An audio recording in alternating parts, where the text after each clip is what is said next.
and welcome back to another episode of the Mental Breakdown podcast called The Mental Checkpoint.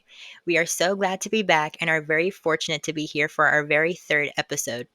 We hope that our struggles and our episodes in the future can shed light on important issues that teenagers my age or older face. My name is Sam. My name is Laura, and we are your hosts for today's episode. We are your hosts for today's episode. We're incredibly blessed to have our fellow board members and guests of our amazing podcast, Sooyoung, who's been our social media manager this past year, and Macaelah, our outreach director. We couldn't have a better team. Thank you guys for joining us today. How are you guys? I'm doing really good. Thank you so much. I'm really excited to talk here. We I'm can't doing wait to great. have you. Yeah, we can't. We are so excited. We are so glad to have you guys, and we can't wait to get started in this discussion. And in our past episodes, we've talked about healing, change, growth, and exhaustion. However, in day to day life, it can be difficult and taxing to find the motivation to prioritize yourself when sometimes you can't find the energy to even do activities that require more of your focus, whether it be work, school, or more. At the most basic level, we ask at the start of a conversation, how are you? So I'm going to ask again the same question Laura asked. Since we're talking about mental checkpoints, I want to ask, how is everyone doing, even on like a mental and emotional scale? How do you feel right now? And don't feel pressured to say I'm okay because it doesn't have to be like that. I'm doing really good today actually. School and life it's all very busy, but nothing feels too overwhelming. I'm like in a pretty good state right now. Yeah.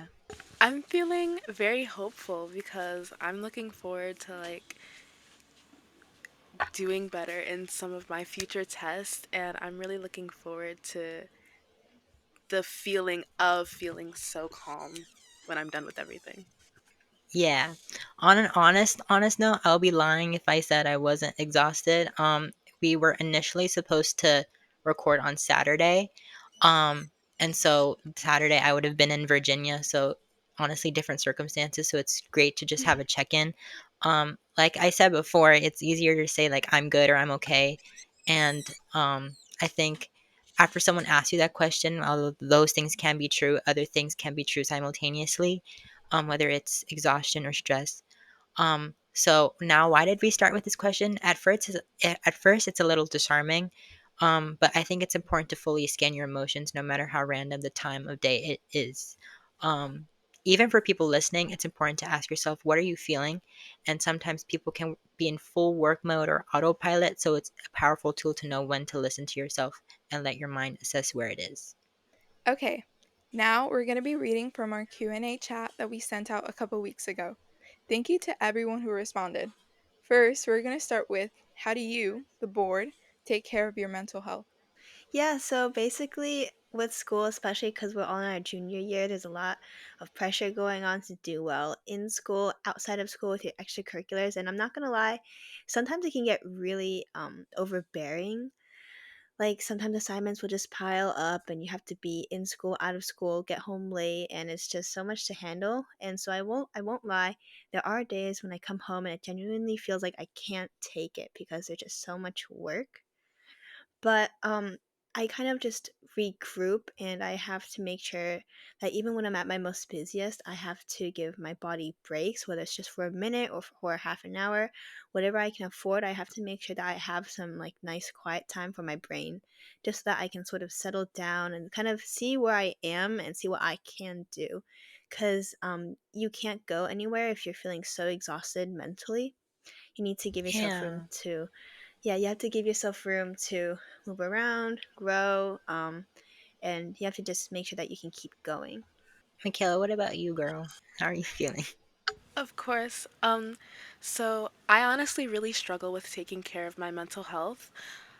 I'm not really good at time management, and I really find myself procrastinating my work because I don't feel like doing it. I feel like it's going to be too hard, and because I'm just afraid to start doing the work that I struggle with.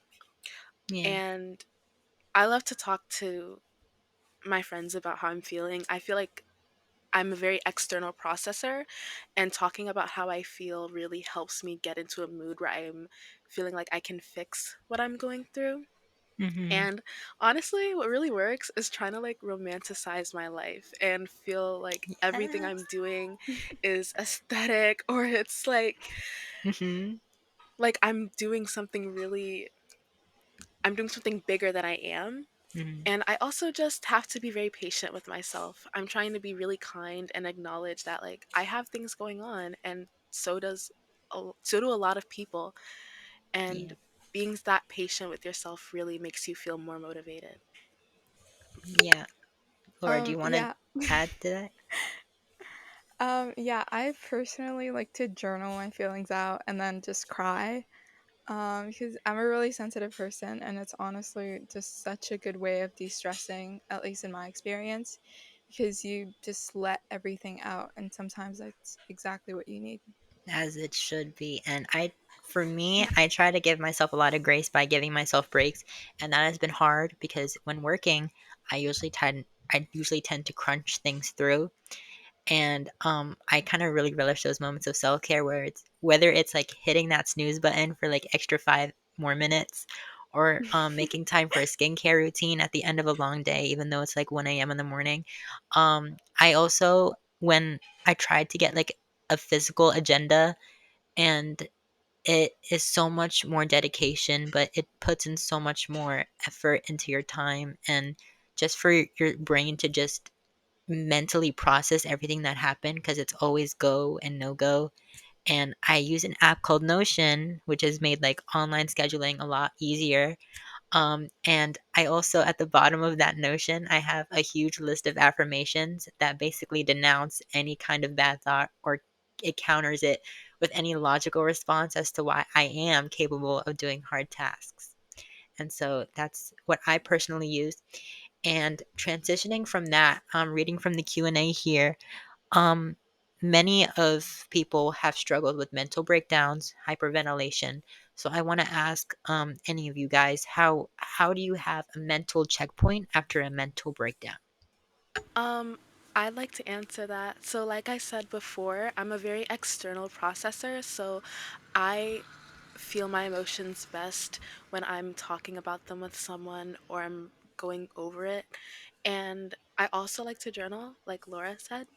And I think that honestly, I love to make use of the school's resources, especially going to the wellness center. I love speaking to Miss Dillon. I feel like Oh, she has a really good personality, and she's it's really fun to even just laugh about the problems I have when I'm speaking to her about how stressed out I am. And doing things that distract me, such as speaking to people or doing something that I enjoy, like watching video essays, which I love. I think yeah. that those things really distract me and keep me grounded, especially when I'm so overwhelmed with emotion and I just came back from having a mental breakdown and crying so much. So Hmm. I think that'd be a really good thing. Something I shouldn't do though, and I think that we should stop doing, is like maybe going on social media in that time, because it's so easy to just start like scrolling for hours and getting lost in it. So that's something that saves my life every time I want to cry. Yeah.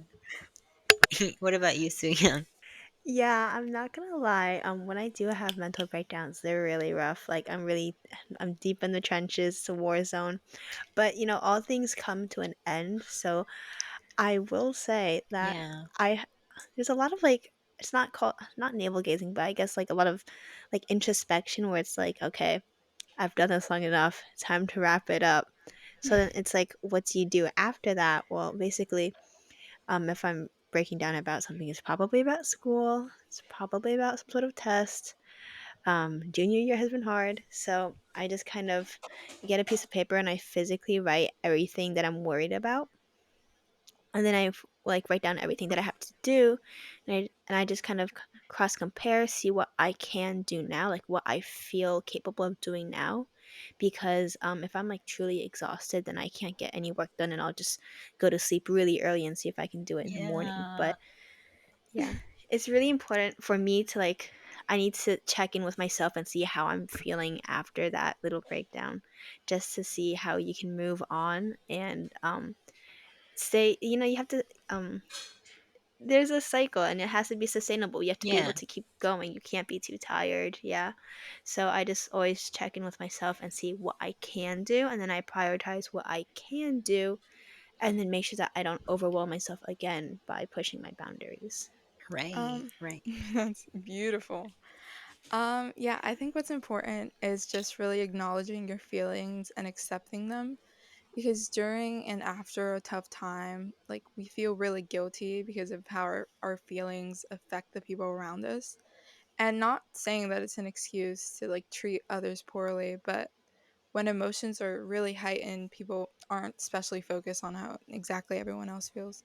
Yeah, and I think to add on to that, like, I think it's so important to after that moment to really think about how someone else might be feeling or how that kind of emotion could have clouded judgment or how some things that logic and emotion can't really combine. And I think that after something's like kind of like a mental breakdown, it's important to process, reflect, acknowledge, and assess your needs.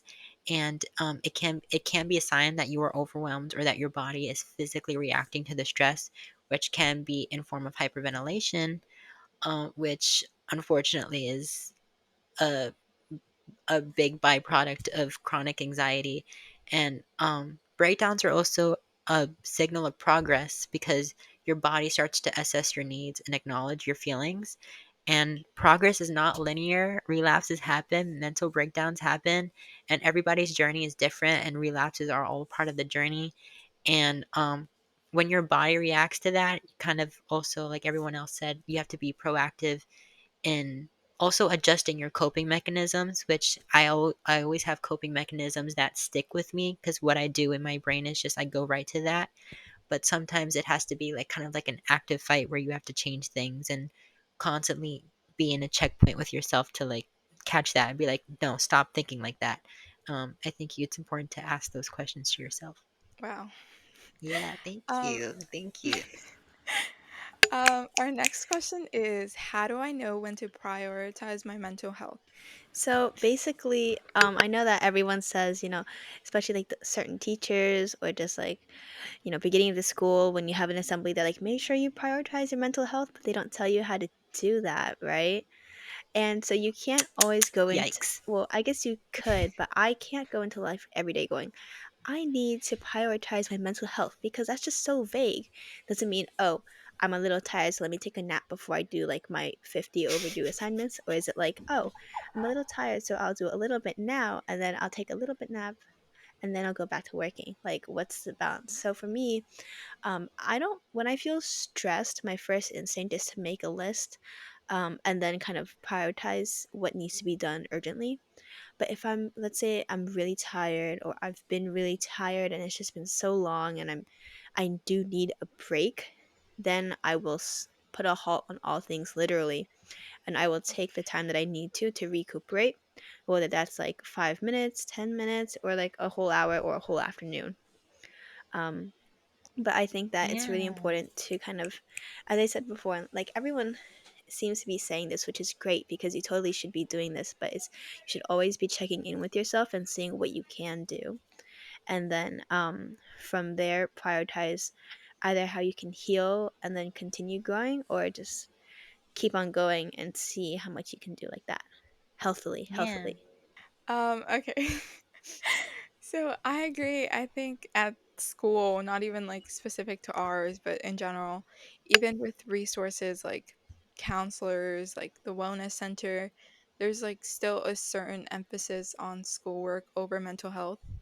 Um, because it can be excusable for a few times, a couple assignments, but people aren't so accepting when you become like too much for them. And especially at HSMSC, it's kind of normal to feel stressed out, like because of all the expectations, but you aren't really allowed to Hmm. show how it affects you. And I think it's very important to be in tune with yourself and your emotions so you can know when to stop and ask for help. Yeah, I think a part of like a big part of like how great it is to have something that we have, like not a lot of schools have a wellness center, but at the same token, how much it's used and how to what extent that it gives people the resources And I will also say boundaries are important. And I don't think you have to push yourself to a limit where you feel uncomfortable. And your 70% could be someone's 30%. Your 100% could be someone's 50%. It really depends and it's very subjective. So when you hit a low, that's a low, and you don't have to think twice about that. Um, I think it's typical, especially at our age, to put the needs of others first, especially. And like what other people are saying, that with mental health, it's usually school um, over mental health. And we have people to please, a name to create, and legacies to build. But we have to be the ones controlling the wheel, and that includes having a full awareness of our emotional capacity.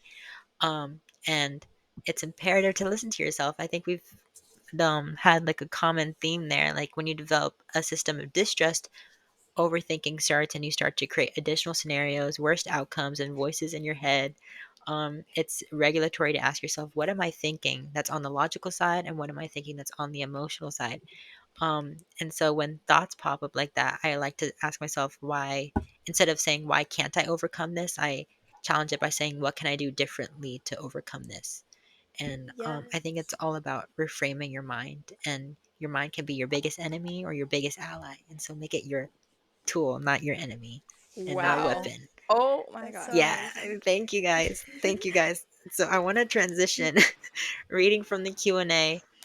Someone asked, how do I stop chasing something that's not worth chasing? Yeah, I think recognizing why you're feeling that way is most important.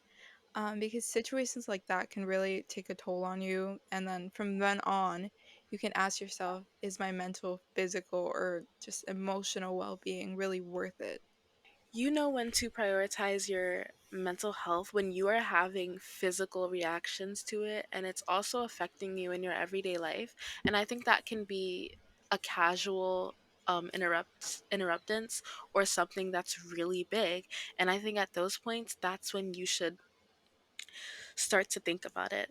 Like for me, when I'm feeling guilty or stressed out about something, and it's really big, it follows me throughout my entire day. I can't do simple things without thinking about what I have to do later or thinking about something that I messed up on. And even when I'm having simple conversations with my friends, I can't help blurting out what I'm stressed out about because it's something that is sticking Yeah. with me in my mind. And I think when you're at a point that's like that or very similar to it, it's important to start taking the steps to address those behaviors and think about it. What is your problem? And is it something in your hands? And if it's not something that you can And it fix can hold you yourself, back. it's Yeah, you important to know? figure out how to cope with it. Yeah. And I think that you should always go to your resources and try and think like, do you have the ability to cope with your problems? And I think that's something that's really hard for a lot of people to do. I think we've talked about like prioritization, and I think it's also with study skills. I think it's important to bring that into your personal life. And so, when we're addressing the chase, um, I think it's important to define, what are you chasing? So, like with Michaela, I loved your example with how you talked about like friendships. And so, with those kinds of things, it can be hard to like keep or dwell on things from the past, or like dwell on things in the present, or dwell on things in the future. And it's like we're so dwelling on either future or past. And it's like, what's happening in the present that you can control? And is it helping you or is it holding you back? And so sometimes when I chase something, it's out of fear that if I don't, something bad will happen. And so it's just like, with our age, it's like college, everything else, anxiety, that. And your mind like kind of tricks you into avoiding the action, closing the door. That's why we have procrastination. That's why Hmm. we have avoidance habits. Like we tend to avoid the issue and we tend to focus on, what can I do instead? And I mean, coping mechanisms helps. It's about using the time when you rest productively. And so that can be, I don't know, like taking a nap, like whatever happens, let it be for your own mental well-being, and be proactive in letting go of all unrealistic expectations and listening to your body and your mind. It's important to ground yourself in the truth and remind you of your strength. Yeah, it's hard to detach, but slowly and slowly you can set new goals and redirect focus. And yeah. Our next question is, How do you cope with the tragedies you see and hear without being ignorant to them? I think that question can be a little bit like how to face traumas and fears. So like it can be hard to face those kinds of traumas. And so um yeah, I think I think I don't know, like ignorance, I think that it's okay to be ignorant of your emotions and traumas for a given period, but I think it's extremely vital to know that you can't ignore them or bury them. I think it's less so ignorance and more so your body does a reaction of hiding to it. And it's not the best coping mechanism, but I was talking to my therapist yesterday, and she talked about something called emotional memory, where trauma can happen any age. And so she talked about something happening before we were able to remember things from our childhood. So like before 3. And so if our brain from that period of time something traumatic happened, it could have affected or trickled down to who we are or who we become and our habits and our behaviors, but it we wouldn't know and wouldn't be able to figure out what can we do to to redirect focus and try to find ways to deal with that. And I think it's important to know that that kind of trauma isn't you. Like it's not who you are. It's You're not defined by your trauma. You're defined by how many times you're willing to get back up. And I think with healing and trauma, I think the first step is the hardest. And I think it's okay to cry and break down and have relapses. But I think it also shows that you're present with your emotions. And when you take your time, and I think time is very important and imperative that you take the time to really reassess. And I don't know if anyone wants to add to that. Yeah, I think that, yeah, what you said is super important. Like, you shouldn't feel pressured to feel a certain way, and it's okay to let your body sort of shun some of the feelings for a little bit, but you should have to take the first step to sort of acknowledge it and learn to live with it. I think also that being said, I think it would also be really important if you had it's really important for you to have like a pillar, like a support people to lean on, whether that's like one friend, one trusted adult, your therapist, or like a whole group of friends. I think that being able to communicate and maybe just having someone to talk to, like they don't have to answer, they don't have to give you advice, but like when you just really need to get your feelings out, but you need to like talk it out with somebody, you can just have someone Yeah. there who's going to be supportive, who's not going to judge you. They'll just sit there and listen and be there for you. And I think that having that is super important, like not just for this scenario but also for like every other scenario too. Yeah. I think when life was a little hard last year, um, I think I used work as a distraction so that I could more so hide from my emotions. And I think, like Su Young talked about, I think I let myself be in a supportive environment where my emotions were encouraged and not necessarily suppressed. And that comes with a work life balance. Like school doesn't necessarily give you that environment to let those things out necessarily. And I think I think we also talked about the importance of time. And I think time heals. And once you acknowledge your inner strength, and once you embark on that first step and check with yourself, I think you can face anything, even with like trembling and fear or being in constant state of anxiety. I think it's so much progress just trying and being brave with yourself. And I think it's when you're harsh on yourself for being afraid or hurt, I think it's important to practice saying things like, it's okay to feel this way, or I'm not doing the best I can right now, but I'm doing the best with what I have, and that's okay. And I'm doing the best I can. And you have to be your biggest advocate, even when you don't feel like you are. And yeah, I think you have to just be in touch with everything. You're And so well spoken. yeah, and we have one more last question. And thank you guys so much. And I feel like it's important since you guys are our board members, that we ask you guys as ambassadors of basically mental health. What does it feel like to advise others, even though we need, as us, as students, as teenagers, we also need advice?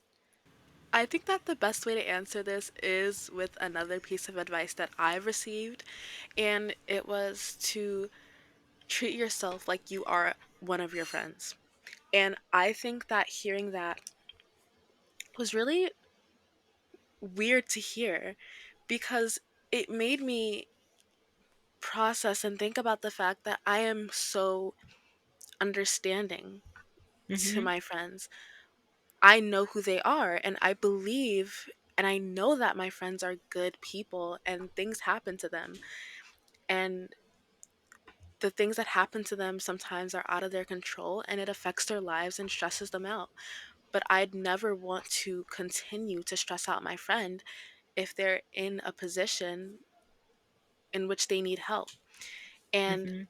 I think that if everyone were to apply that same logic to themselves, it would really help them. And I think that advising others on mental health, um, even though I need my own advice, it just reminds me to be as kind to others.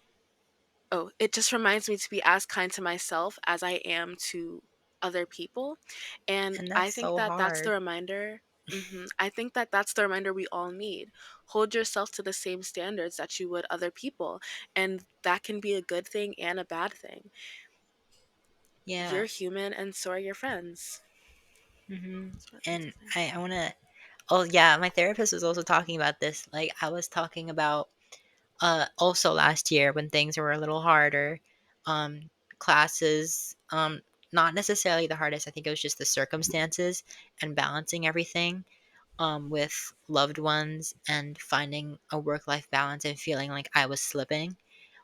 Slipping, quote unquote slipping. I say that when not necessarily. I say that all the time and I'm just like I'm slipping, my grades are falling, everything's falling, like everything's going downhill. Not off a cliff. And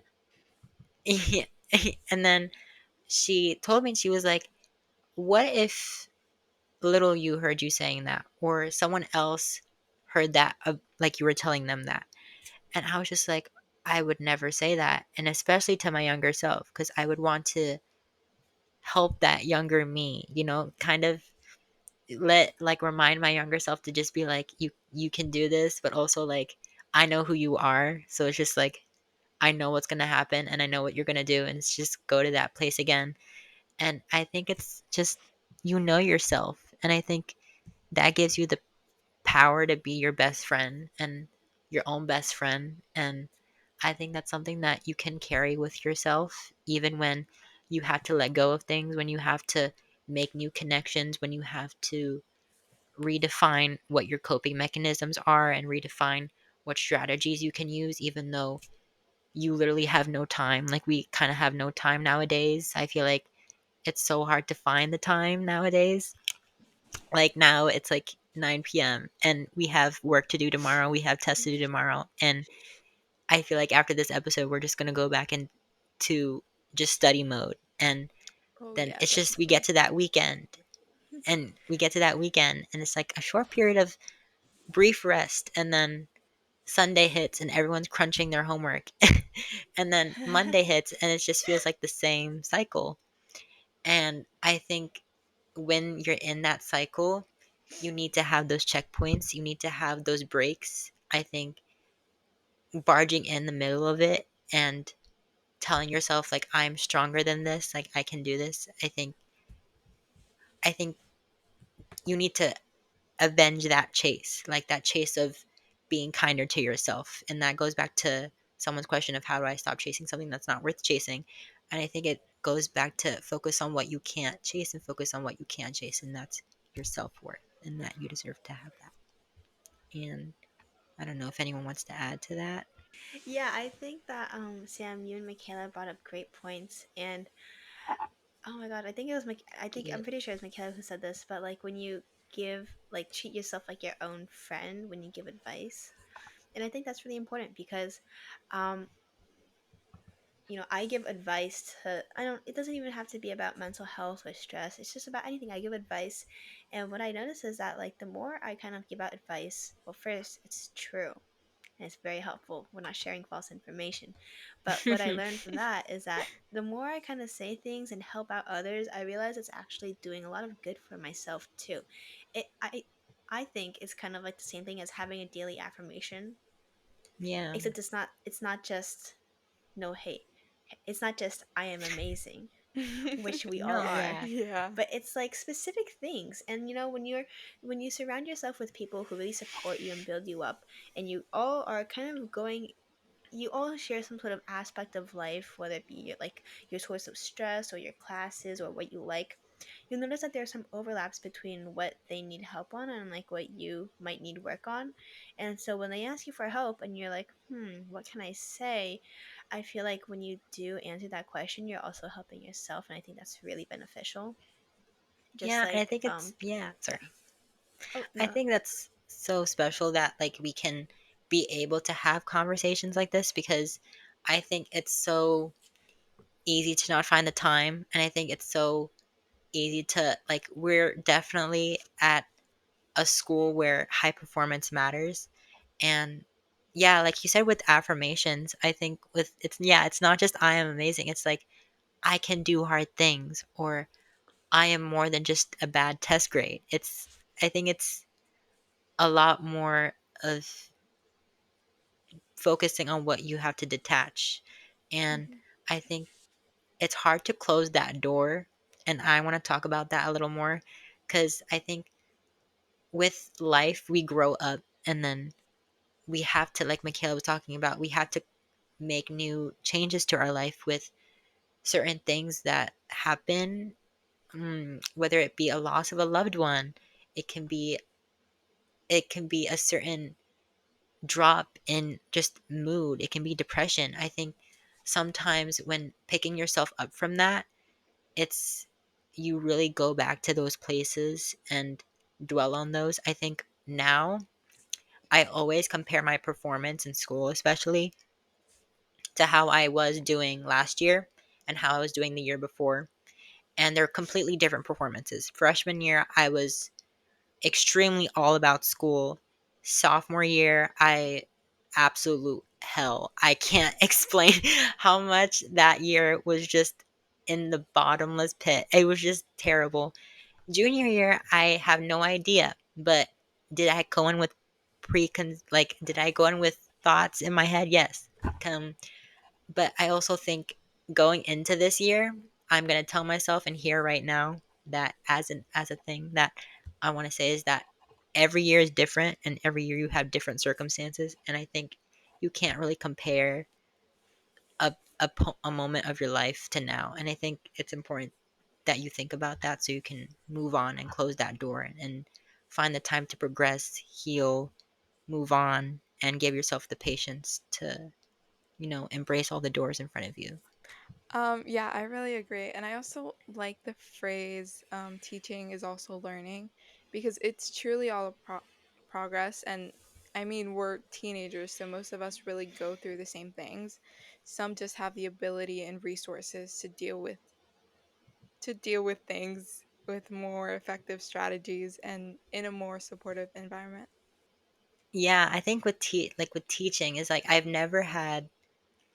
always been stressed about teaching people and guiding people through a process like this. It's so difficult and like especially in preparation for it cuz with lesson plans you have to give yourself those kinds of mental lesson plans being like mapping things out especially for other people that can be also anxiety inducing.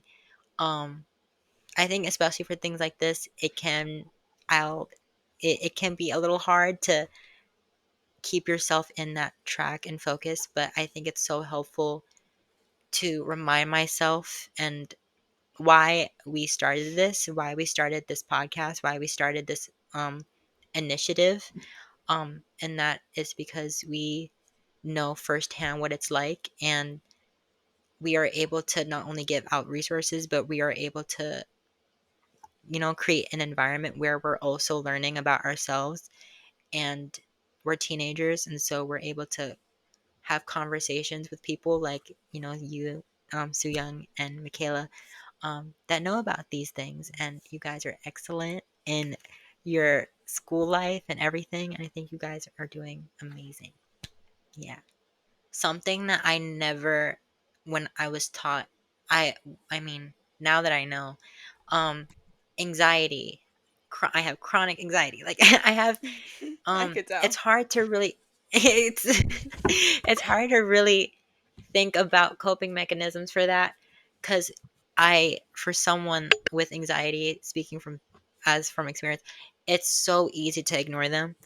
And I think part of journey and and healing from trauma, which is so vocal in every single life, it trickles down, it trickles into everything, and it defines experience, but it doesn't define us.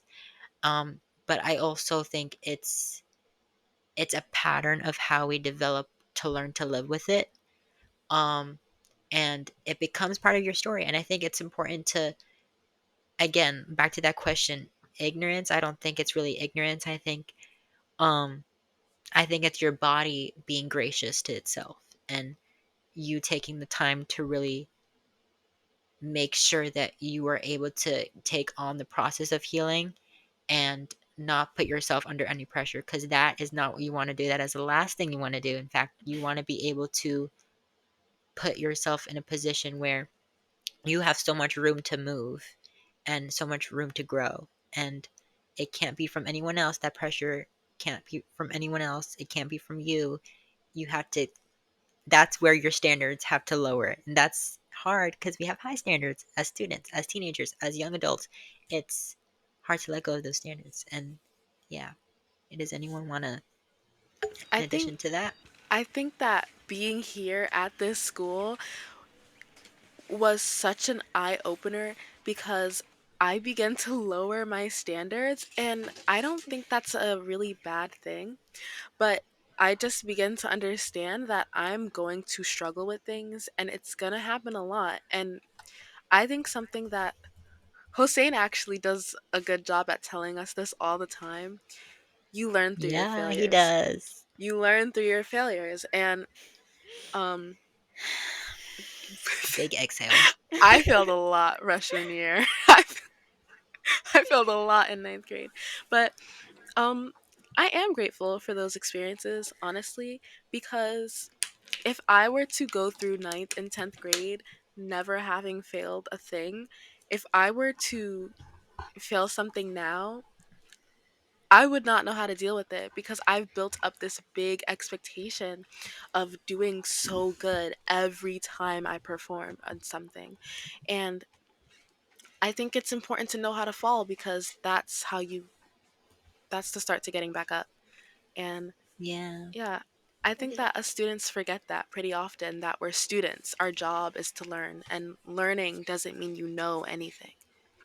yeah, Yeah, that's so and important. with learning, it's that's why I was so discouraged to try new things, because it was always about perfection. Um, and that's why last year, for some random reason, I decided to do debate for the first time. Um, Loved that experience. First tournament went absolute. I've been told that I could be good at debate. I've heard a lot of things outside experience. Keep in mind of that. However, at the same time, the second I went into that tournament, obviously nerves happen. I did not do as well as I expected, um, and not that I was expecting to do great. I was not expecting to do well at all. But I think that was a really that was a really good time for me to assess what things I can grow on and what things that you don't have to be good at everything right away. And you don't have to be, and that goes the same thing with training your mind to do something or training your mind to think a certain way about like a coping mechanism or a habit. I think you sometimes make mistakes with how much you're treating yourself, and you have so much more to learn from your mistakes. And it's mistakes are like they're just essential to learning, and you can't you can't learn without them. And anyone who says they don't have mistakes, I don't know, it's hard to really determine how much wisdom they've developed over the years, because it's important that the wisdom that people give in their lives are defined by experiences and mistakes, and it creates a legacy. It creates a story for yourself. And yeah.